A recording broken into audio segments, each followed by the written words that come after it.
sot kam lëvizur për 1 orë me biçikletë për të ardhur dhe për të parë edhe një herë, dhe nuk e dim nëse do jetë herë e fundit, edhe një herë këto mrekulli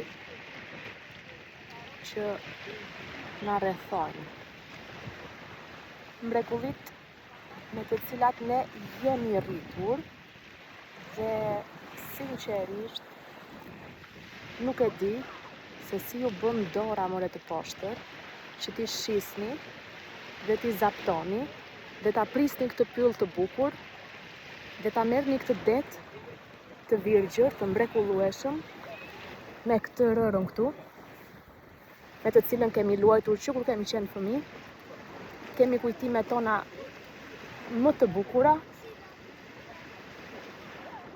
në këtë ajër të pastër që kemi këtu. Si u bën dora që të vini ju dhe të na i shisni dhe të na merrni më qafë.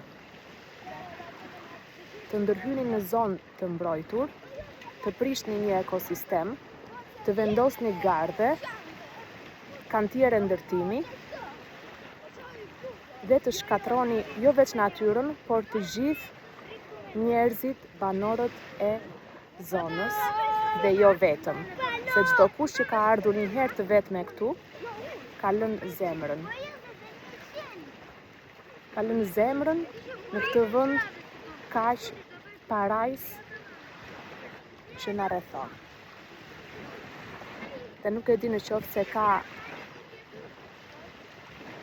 qeveri apo shtet tjetër në botë që ja bën këtë vendit të vet.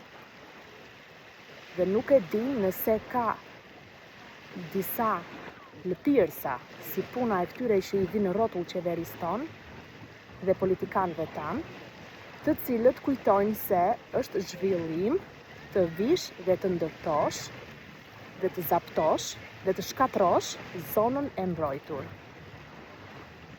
Hapini syt njerëz. Të betonizosh nuk është zhvillim. Duhet të ketë vende se ku të betonizohet, por jo këtu.